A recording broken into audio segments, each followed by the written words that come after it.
The sirens cut through the quiet of the suburban dawn, long, trembling wails that sliced open the stillness of Willow Creek Avenue. A thin mist crawled over the lawns, wrapping the houses in ghostly silence. Inside number 27, the air smelled of iron and smoke.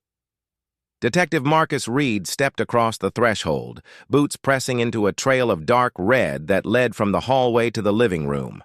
The first responders had already taped the scene, their radios crackling low. Reed's eyes adjusted to the dim light flickering from a shattered lamp.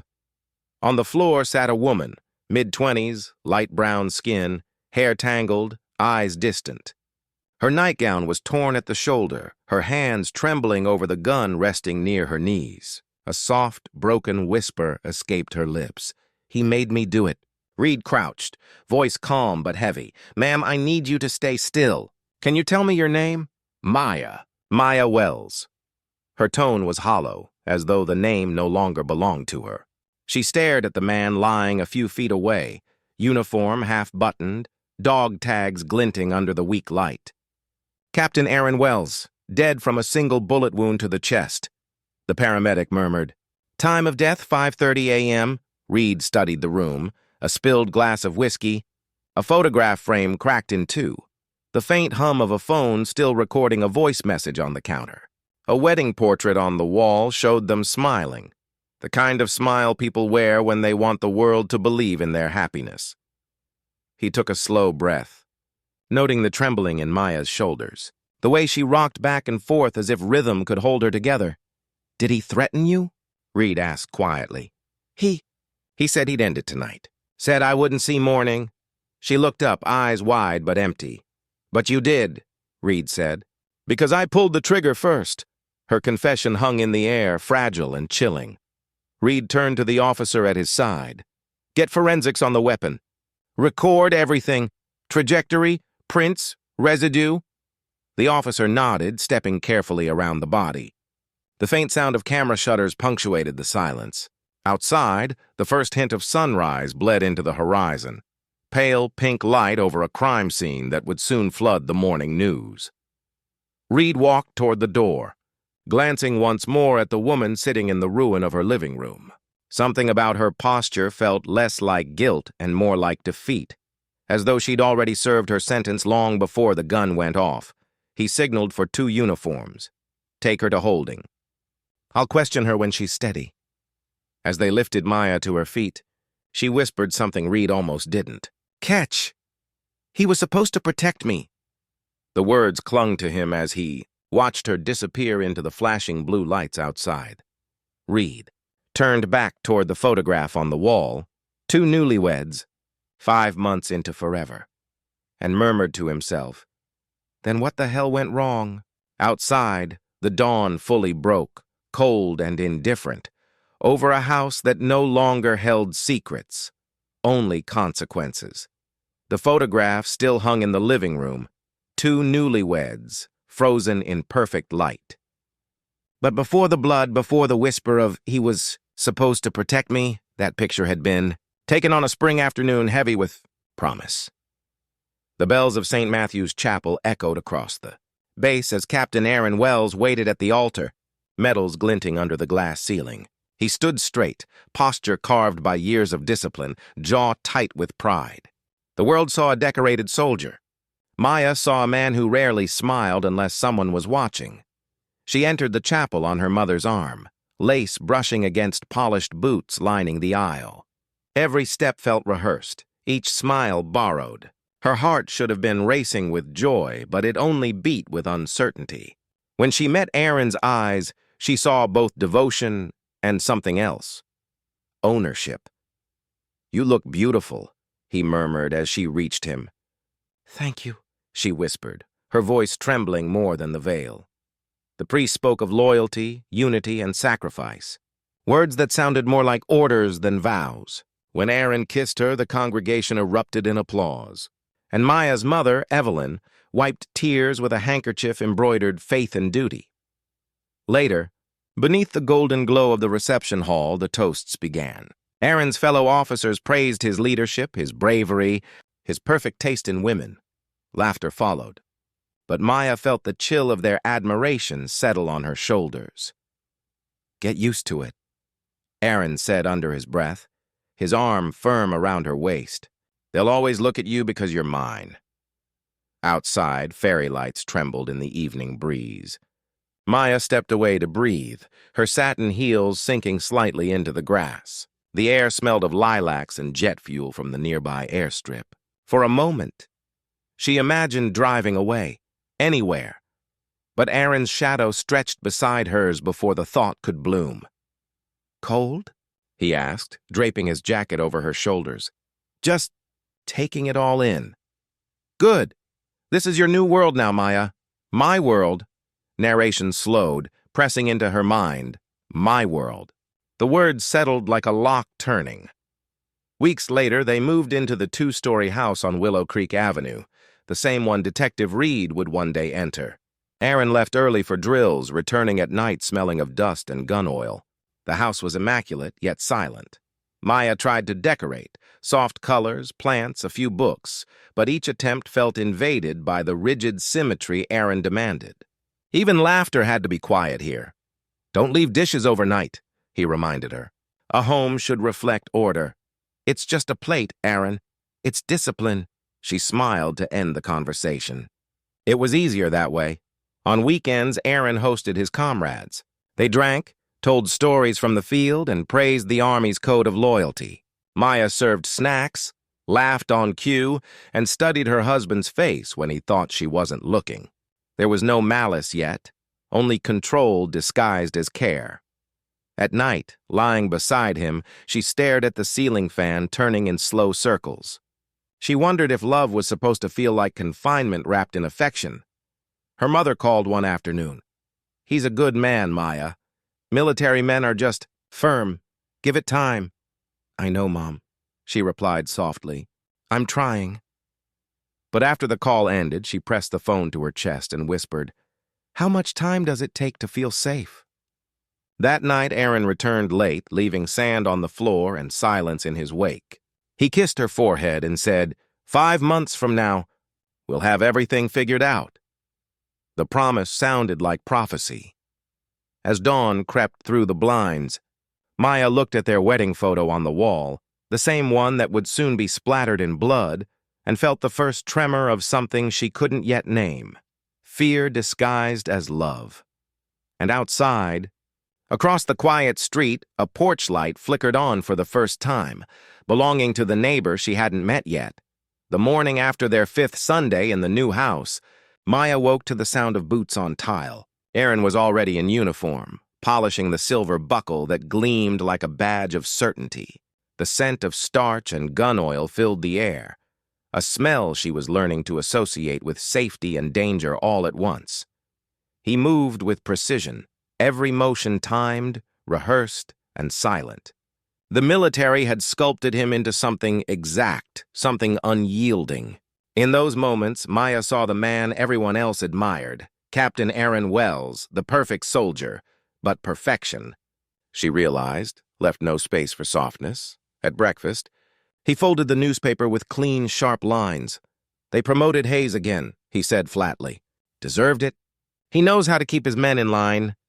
"You do too," Maya replied, forcing a smile. "Discipline keeps people alive. Weakness kills them." He looked up then, eyes lingering on her like a quiet evaluation. "You'll get used to that too." She nodded, but the sentence wrapped itself around her like barbed wire. Days blurred into routine. Reveille, drills, reports, silence. Aaron left before sunrise, returned after dark. Maya filled the hours with cleaning, grocery lists, and long stares at the window. The house was spotless but heavy, each wall echoing with unspoken orders. Neighbors waved sometimes. She waved back, always briefly, always aware of Aaron's words echoing in her mind. "Keep to yourself. Military families keep things private." When he came home, the tone of the house changed.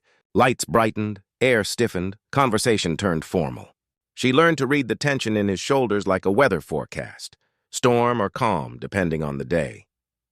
One evening, he noticed her lipstick before a dinner at the base. "Too bright," he said, wiping the color with his thumb. "It's just lipstick." It sends a message. What kind? One you don't mean to send. He kissed her cheek afterward, gentle but final, as if sealing the correction. The dinner that night was a parade of ranks and reputations. Maya listened to stories of courage and loss, of men who'd traded sleep for survival. She smiled when introduced, laughed on cue, and clapped politely when Aaron recounted a training story that painted him as both leader and savior. Behind every strong soldier is a patient wife, Colonel Hayes toasted. She's stronger than she looks, Aaron answered, squeezing Maya's hand just a bit too tight. The table laughed. She smiled through the sting. Later that night, back home, he stood in the doorway, tie loosened, drink in hand. You did well tonight, he said. Didn't talk too much. Didn't draw attention. Was I supposed to? No, you did perfect. The praise felt like a verdict. Narration softened. The rhythm slowed. Maya lay awake, counting the spaces between his breaths, wondering if love always meant disappearing quietly into someone else's expectations. In the following weeks, she tried to find small rebellions, reading late, painting her nails crimson, humming while she cooked. Little things that belonged only to her. Each time, Aaron noticed. Each time, he corrected gently at first. Then colder. I thought we agreed no bright colors. We didn't agree. You decided. That's the same thing in a marriage, isn't it? His words landed like a command post order. Obey or escalate. When Evelyn called again, Maya kept her voice light. He's organized, she said. Good, you need structure, her mother replied. Your father never gave me that structure. The word lingered after the call, hollow and metallic. Outside, the evenings grew longer. The hum of military trucks often rolled past the house, fading into the horizon. One night, as Maya drew the curtains, a porch light flickered to life across the street. A warm, steady glow from a house she hadn't noticed before. A silhouette moved behind the glass, adjusting a toolbox, humming faintly. Ordinary, calm, human. For the first time in weeks, Maya felt curiosity instead of fear. She watched the light for a long time, until Aaron's voice broke the silence behind her. Come to bed. She turned away from the window, but the faint tune from across the street stayed with her like a whisper of something different, something alive. The next morning, Maya stood at the window again, her coffee cooling between her palms. Across the street, the same porch light flickered to life as the garage door lifted with a soft, mechanical sigh. A man stepped out, early 30s, plain t-shirt, jeans smeared with grease. He moved with an easy rhythm that felt foreign on a street lined with military rigidity. He caught her watching. Instead of looking away, he lifted a hand in greeting, small, genuine, human. Maya blinked, then returned a faint, cautious wave before slipping behind the curtain. Later that afternoon, the sound of an engine coughing outside pulled her to the driveway. Her car wouldn't start, again. She sat behind the wheel, turning the key until it only clicked hopelessly. When she looked up, he was already crossing the street with a toolbox in hand. Sounds like your battery's dead, he said with a friendly half-smile. Mind if I take a look? Please, Maya replied, stepping aside. He worked quickly, sleeves rolled, forearms dusted with oil. You just moved in, right? I'm Liam Carter. Maya, she said softly. Nice to meet you, Maya. Welcome to the quietest street in town. She smiled for real this time, a small, unplanned thing that felt disobedient. When the car finally started, she exhaled like someone remembering how to breathe. Thank you. My husband usually handles this stuff. Well, Liam replied, wiping his hands, you handled calling for help. That counts. The way he said it, light but respectful, made her realize how starved she'd been for kindness without control. That evening, when Aaron came home, she mentioned it casually. The neighbor helped me jump the car today. The one across the street? Yeah, Liam Carter. Next time, wait. I'll handle it. His tone was even, but his jaw tightened. He didn't look at her while he said it. After dinner, Aaron stood by the window, staring across at the faint glow from Liam's house. He doesn't look like military, he muttered. He's not. Then what does he do? I didn't ask. You should. He closed the curtains with a sharp tug. Days passed. Maya saw Liam occasionally, mowing his lawn, carrying groceries, playing a guitar on his porch in the evenings. His music drifted across the street, faint but warm.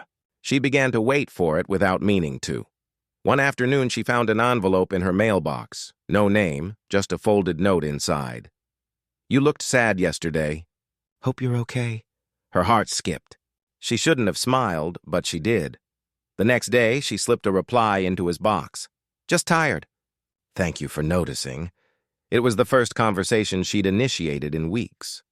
At home, Aaron became more watchful. His eyes followed her from room to room, his questions sharper. Who called you? Just my mom. You seemed happy after. She told a funny story. What story? It wasn't a question. It was an interrogation masked as care. She stopped answering after that. Still, her correspondence with Liam continued. Tiny notes tucked between bills, meaningless to anyone but them. He never crossed a line. Just check-ins, kindness, reminders that she was visible. One night, while folding laundry, she heard his guitar again, slow, deliberate chords. She stepped to the window, heart steady, breathing soft. The sound was a quiet rebellion. Behind her, Aaron's voice broke the spell. Why are you smiling? Just thinking, she said. About what?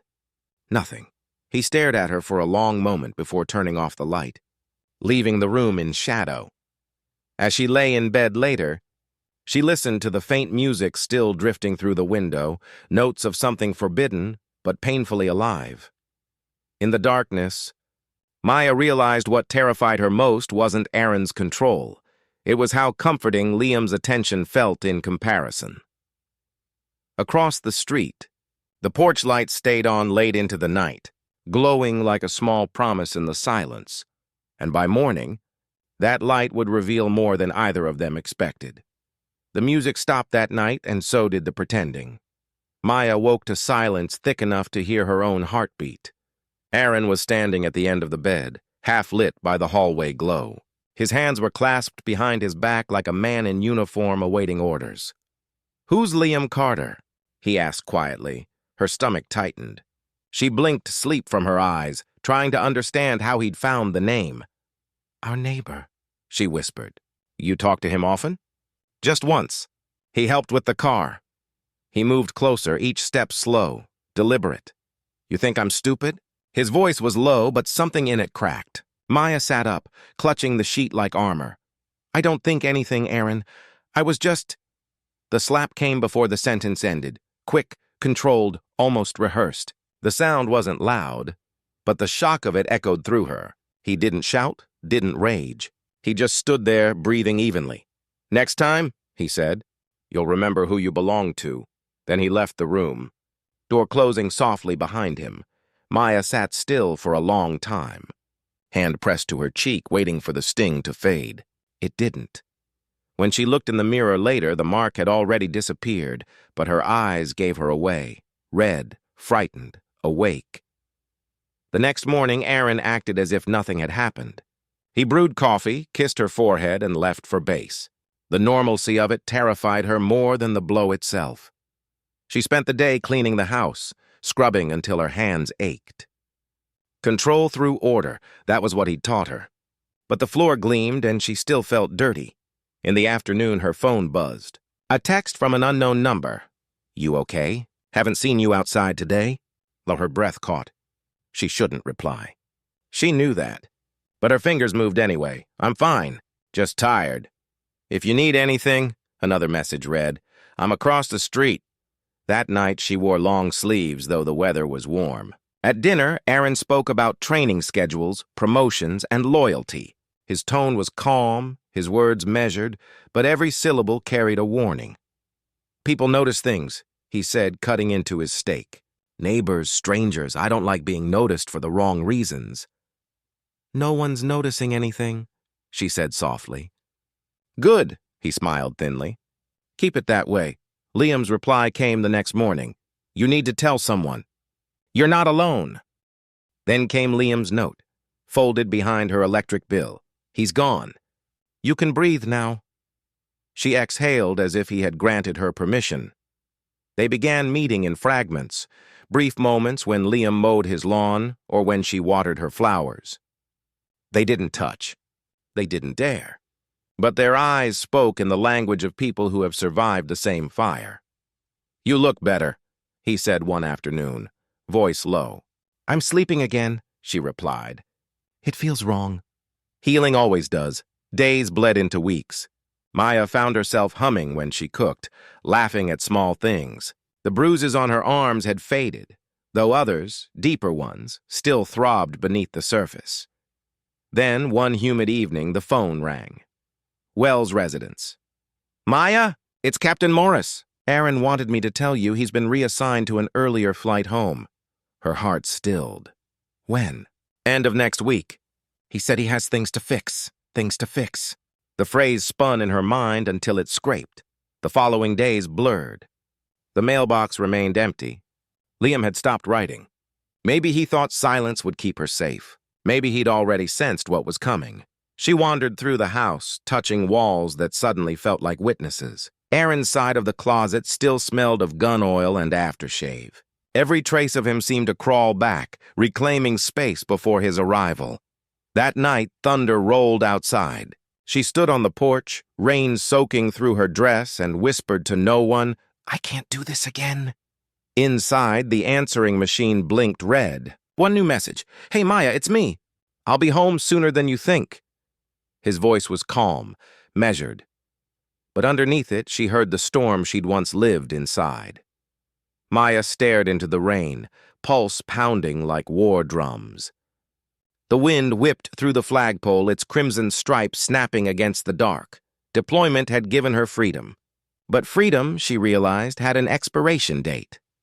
Next week, the house would no longer belong to her peace. It would belong to his orders, and somewhere across the street. Liam's porch light flickered once, a small, wordless warning that the calm before the storm was nearly over. The day Aaron came home, the air itself seemed to hold its breath. The wind that usually danced across Willow Creek Avenue felt still, heavy, waiting. Maya stood on the porch, dress clinging to her knees, hands damp against the railing. She'd told herself she wasn't afraid, but fear, she had learned, never asked for permission to stay. The military truck rolled to a stop, engine idling low. Aaron stepped out, uniform crisp, posture straight as steel. He smiled the way soldiers do when cameras are nearby. Sharp, rehearsed, detached. But there were no cameras. "Only her. You look different," he said, gaze sliding over her. "You too," she replied softly. "Tired. I don't get tired. I adapt." He kissed her cheek once, mechanical. The smell of gun oil followed him inside. Narration thickened like smoke. The house, which had learned silence, now flinched at every sound he made. The thud of boots, the metallic click of his belt, the rhythm of control returning home. At dinner, Aaron talked about his deployment as though it were a business trip. They cut the mission short. "Command says I'm due for reassessment. Are you okay? You worry too much." "I'm fine." He wasn't. His eyes twitched at small noises. His jaw clenched when the dog barked next door. And though his hands never rose, his words carried weight enough to bruise. That night, she heard him pacing the hallway. The floorboards groaned under his steps, steady, restless. When he stopped outside the bedroom door, she pretended to sleep. The knob turned halfway, then released. Morning brought coffee and silence. Maya noticed he'd rearranged the living room furniture, lined his medals along the mantel, rehung their wedding photo exactly center. Order restored. Territory reclaimed. He found one of her notebooks on the counter, blank, except for a single line she'd written weeks ago. "Peace is distance." "What's this supposed to mean?" he asked. "Just something I read." "Stop reading things that make you unhappy." He tossed it into the trash, smiling as though he'd done her a favor. Across the street, Liam pretended to work on his car. His eyes met hers only once, long enough to say what words couldn't. Maya looked away first. She couldn't risk him anymore. Days folded into one another. Aaron stayed home on medical leave, restless and controlling. He checked her phone, her calls, her mail. The mailbox, their secret lifeline, was now off-limits. Still, one evening, she found a note slipped beneath the doormat. "If you need help, leave the porch light on." Her hands trembled as she read it, then hid it inside her shoe. That night, Aaron cooked dinner, his version of peace. The smell of burnt garlic filled the air. "We're getting back on track," he said. "Yes," she murmured. "I know what's good for you, Maya." "Of course you do." He smiled, poured wine into her glass, and raised his own. To second chances. She drank because refusing would be worse. The wine tasted metallic, a toast to survival, not love. Later, she sat alone on the edge of the bed, fingers tracing the faint scar near her wrist. Aaron's breathing grew heavier beside her, sleep thick with nightmares. She stared at the ceiling fan spinning in slow circles and wondered how many more rotations her life could take before it broke. Outside, thunder grumbled. Rain began to fall, soft at first, then violent. The porch light flickered with each strike, once, twice, and finally stayed on. In the living room, a phone buzzed. A single message illuminated the dark screen. "I saw the light. Are you safe?" Maya didn't answer. She simply stared at it until the glow faded. Beside her, Aaron stirred and whispered in his sleep, "Don't run." The storm swallowed his voice, but not its meaning. Maya knew that the return was not an ending. It was the restart of the war inside her walls, a quiet war that would soon demand proof of love or evidence of betrayal. The storm came harder than the forecast promised. Thunder rolled like artillery, shaking the windows of the Wells house. Sheets of rain battered the roof, drowning the street in a wash of gray. Inside, the lights flickered, casting long, uneasy shadows that danced across the walls. Maya stood by the kitchen sink, her reflection ghostly in the window. The porch light still burned, her silent signal. She didn't know if Liam had seen it again, or if he was too afraid to come. But she knew Aaron had. He'd stood by the window earlier, staring out into the rain with that familiar suspicion tightening his jaw. "You left the porch light on again," he said, voice low. "It's dark out. You're not expecting anyone, are you?" Of course not. He didn't answer. He simply turned away, but she could feel the question hanging between them, heavy as the storm itself. Narration deepened. Every sound, every flicker of light became an omen. The house that had once been silent now felt alive, listening. Aaron moved through it like a shadow, his footsteps muffled but precise. Maya tried to distract herself with small things, washing dishes, folding clothes, checking the locked windows twice, yet her hands trembled with every flash of lightning.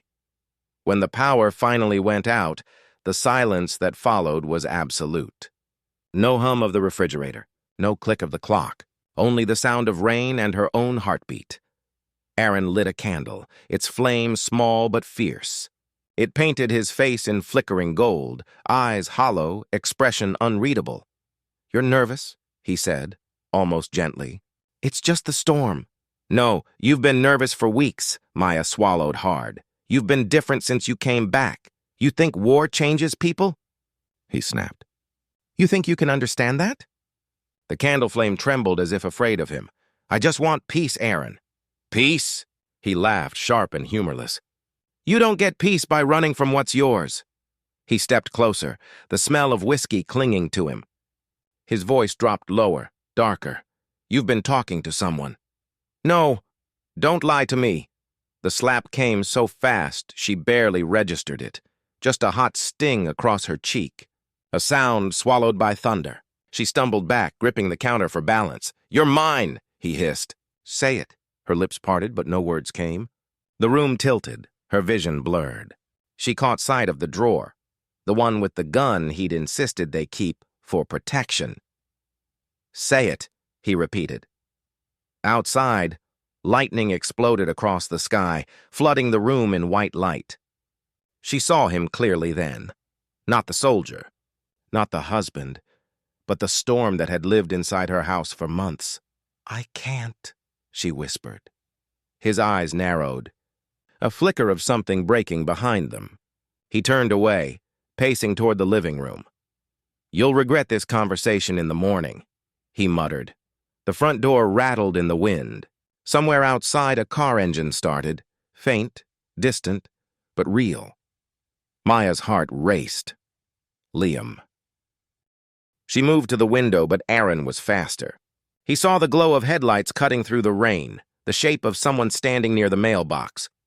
"Who the hell is that?" he growled, storming toward the door. "Aaron, please! Stay here!" He flung the door open. Wind howled in, blowing the candle out, plunging the room into darkness. Through the downpour, she heard shouting, Aaron's voice, loud and furious, clashing with another. Then a dull thud, then silence. Maya froze. Lightning flashed again. And through the window she saw Aaron standing alone in the rain, breathing hard, his shirt soaked and his fists clenched. The figure by the mailbox was gone. He turned back toward the door, eyes wild, and stepped inside. "He won't come back," he said flatly. Water dripped from his sleeves onto the wooden floor. Behind him, the wind slammed the door shut.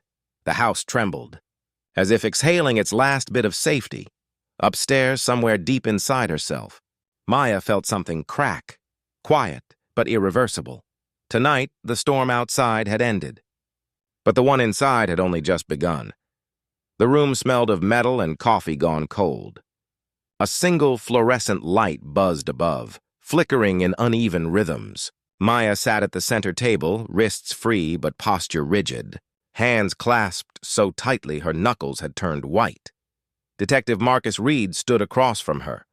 The same man who'd found her that morning. The body, the gun, the blood still warm on the tiles.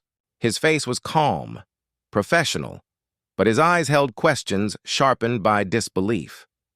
Narration filled the quiet hum between them. The storm had passed, but its echo still clung to her skin. Her hair was damp, the hem of her nightgown torn. A paper cup of water sat untouched in front of her. She stared at it as if it contained her reflection, a woman she no longer recognized. Reed pressed the button on the recorder. Click. Interview. With Maya Wells, suspect in the death of Captain Aaron. Wells, time, 8:47 a.m. He took his seat, folding his hands. "You understand you're not under arrest?" "Yet. But we need the truth, Maya. Start from the beginning." She looked up slowly. Her voice was soft but steady. "It wasn't supposed to happen like that." "How was it supposed to happen?" "He was supposed to stop." The detective leaned back, studying her.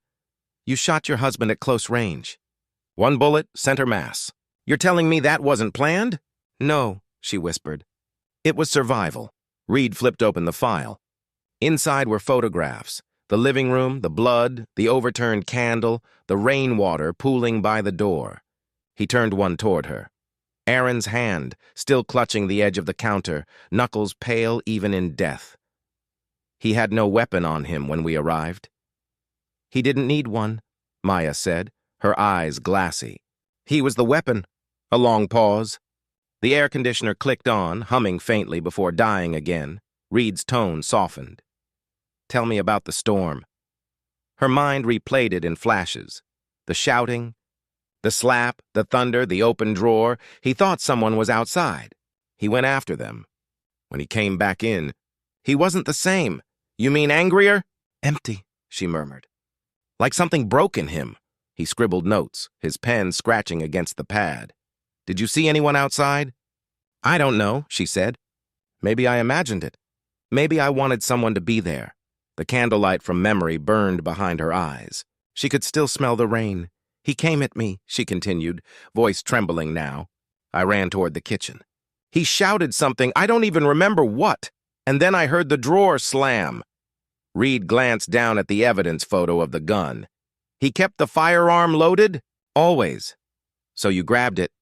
"I didn't grab it," she said sharply. I reached for distance. "But he moved faster." Her hand shook as she spoke. "He was shouting, calling me names." Then he slipped. The lightning flashed. I didn't even realize my finger was on the trigger. Silence followed. Only the buzz of the light filled the air. Reed exhaled. "And the neighbor?" Her eyes flicked up, startled. "What neighbor?" We found footprints outside, male, about his size. Someone was there, Maya. Her heart skipped. Liam. She looked down, biting her lip until it drew blood. I didn't call him, she whispered. But he came anyway? Reed asked. I think he heard me scream. Reed closed the folder. He's being brought in for questioning next. You should know that. Her breath caught. For a moment she looked small, almost childlike. Then her shoulders straightened. He didn't do anything wrong, she said. He tried to save me. Reed's gaze softened, but only slightly. Sometimes saving someone leaves fingerprints on the truth. He stood, signaling to the officer by the door. The tape recorder clicked off. As they led Maya back to holding, she glanced at her reflection in the dark glass, a fractured silhouette. Neither victim nor villain, just a woman suspended between both. Behind that glass, another detective whispered to Reed, You believe her? I believe something happened, he said quietly. But I'm not sure it ended with one bullet. Outside, rain began again, faint, rhythmic, tapping the station window like unfinished sentences, and somewhere in another room, the door opened for the next interview. The neighbor had arrived. The station was quiet after midnight, corridors humming with the sound of rain pressing against the windows. Detective Marcus Reed sat at his desk, a half-drained coffee cooling beside the folder marked Wells Case. The interrogation rooms had emptied hours ago, but the echoes of voices still clung to the walls, Maya's trembling confessions, Liam's calm insistence that he'd only tried to help. Reed rubbed his temples. The evidence was clean, one gun, one bullet, one body, and yet nothing about it felt simple. He opened the folder again, flipping past photographs until a clear plastic bag caught his eye. Inside it lay a small envelope, edges wrinkled. Ink bled slightly from rain. On the front, in looping handwriting, To whoever finds this, read only when it's over. Reed hesitated, then slid the letter from the bag and unfolded it carefully. The paper smelled faintly of lavender and smoke. My name is Maya Wells, and if you're reading this, something went wrong. Her words were steady, deliberate. I tried to be the wife he wanted. The quiet one who never argued, who smiled for photographs. But silence grows teeth. Every bruise taught me to speak in smaller ways, through the porch light, through hidden notes, through the only man who listened without demanding. Reed's eyes flicked to the tape recorder on his desk. The storm outside deepened. Narration filled the space between sentences. Her handwriting tilted at the edges, as if written in haste, but not fear. Aaron wasn't always a monster. The army built him that way. Discipline turned to control, duty turned to possession. When he came back from deployment, something inside him had already died. I just didn't know I'd be buried with it, Reed exhaled slowly. He'd seen hundreds of letters from victims, but this wasn't a plea. It was a eulogy written before the death. The next lines bled darker into the paper. If he hurts me again, I will not wait for morning. I will not be the woman on the news with a broken face and a headline that says domestic dispute. I will end it before he does. He closed his eyes briefly, hearing her voice overlaying the words. She planned it, he murmured. No, a female officer said quietly behind him. She prepared for it. Reed looked up. Officer Lang held another envelope, one found earlier in Liam Dawson's mailbox. He opened it. The handwriting matched. Thank you for reminding me I'm still human. If you hear thunder tonight, don't come. Not this time. Reed sat back, heart heavy. The storm outside cracked like the punctuation of fate. She knew it would end that night, Lang whispered. Or hoped it wouldn't, Reed replied. That's the difference between confession and surrender. He slid both letters back into their bags. Labeling them Evidence 13A and 13B, narration slowed, introspective. Reed stared at the caseboard, photographs of the house, the blood-spattered wall, the cracked wedding frame. Each image looked like a piece of someone else's life, except for the final one. Maya, sitting in the interrogation chair, eyes hollow yet unbroken. He imagined her writing that letter by candlelight, knowing what sunrise might bring. Not madness, clarity. The rain softened to a steady whisper. Reed turned off the desk lamp and stood. "Where is she now?" Lang asked. "Holding cell," he said. "She's been quiet since the neighbor's statement." "Should I bring her dinner?" "No, bring her this." He handed her the copy of the letter, now sealed in a clear sleeve. She deserves to see what truth looks like on paper. As Lang disappeared down the hall, Reed gathered the remaining notes, stacking them neatly. The room smelled of wet concrete and coffee. Outside, the clouds began to thin, moonlight cutting through the glass like an interrogation of its own. Reed looked once more at the final line of Maya's note, the one written in faint pencil beneath the ink. "If I survive this, it will not be because of luck. It will be because someone finally listened." He slipped it back into the file and whispered to himself, "Then maybe it's time we listen." Down the corridor, a door opened, the soft shuffle of footsteps, the low murmur of a guard's voice. Maya Wells was being brought back in. The next conversation, Reed knew, would not be about evidence. It would be about why, and that would become the confession.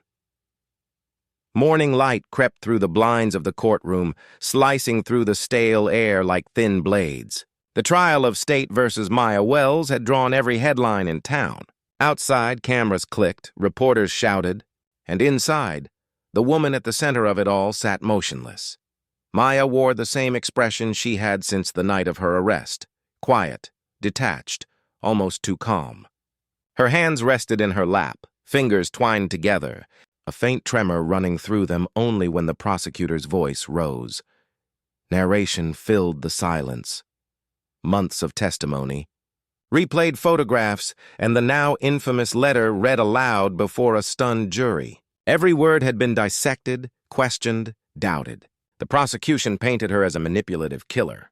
The defense called her a survivor who ran out of choices.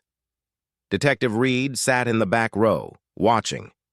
He hadn't spoken to her since the day of the interrogation. When he'd last seen her, she'd looked through him. Not past, not around, through. It was as if she had already accepted the ending long before the gavel ever struck. "Members of the jury," the judge began, "have you reached a verdict?" The foreman stood, paper trembling slightly in his hand. "We have, Your Honor." The courtroom fell still. Even the air seemed to hold its breath. "In the case of the state of Virginia versus Maya Wells, on the charge of first-degree murder, we find the defendant—" A pause. The sound of a camera shutter clicked. "Not guilty by reason of self-defense." A collective murmur broke out. Reporters whispered, pencils scratched. But Maya didn't move. Not even a sigh of relief. Her face remained unreadable, her eyes distant, as if the verdict had arrived for someone else entirely. Her attorney, a tired man in a gray suit, leaned in. "Maya, it's over." "You're free, am I?" she said softly. Description tightened. Reed rose slowly from his seat, the weight of the verdict settling on him like dust. Through the courtroom window, sunlight poured across the wooden floor, but it felt cold. He walked out before anyone noticed. Outside, the world buzzed. Microphones, flashing lights, headlines already forming. Soldier's widow walks free. He lit a cigarette he wouldn't finish. The smoke curled into the morning air, vanishing like the truth itself. Narration deepened. Reed thought about the letter. The bruises, the porch light that blinked 3 times in the neighbor's statement. Every clue led to the same conclusion. She hadn't wanted to kill him. She'd wanted to stop time long enough to escape it. Behind him, the courthouse doors opened. Maya stepped out, a thin coat wrapped tightly around her shoulders. The crowd erupted. Questions shouted. Cameras thrust forward. "Maya! Do you regret it? Was it planned? What did the letter mean?" She said nothing. Her silence was its own language now, the final act of control she could still claim. Reed watched from across the street. For a brief moment, her eyes met his. There was no anger, no gratitude, and only exhaustion. Then she turned, disappearing into the waiting car that would take her to whatever life was left. "So that's it?" Lang asked quietly, stepping beside Reed. "That's justice," he muttered. "At least the kind we can prove." They stood there for a long while, the courthouse shrinking behind them. Somewhere in the distance, thunder rolled again, faint but familiar. "Storm's coming back," Lang said. "No," Reed replied. It never left. Narration lingered. That night, Reed returned to his office. The case file sat open, photographs spread like scattered memories. On the last page, he'd written one sentence before closing it forever. Some truths aren't spoken. They're survived. He turned off the light, leaving the room in shadow. Far away in a motel near the edge of town, Maya sat by a window watching the rain begin again. She placed a blank sheet of paper on the table, pen trembling above it. For a long time, she didn't write a word. The silence was her verdict and her punishment.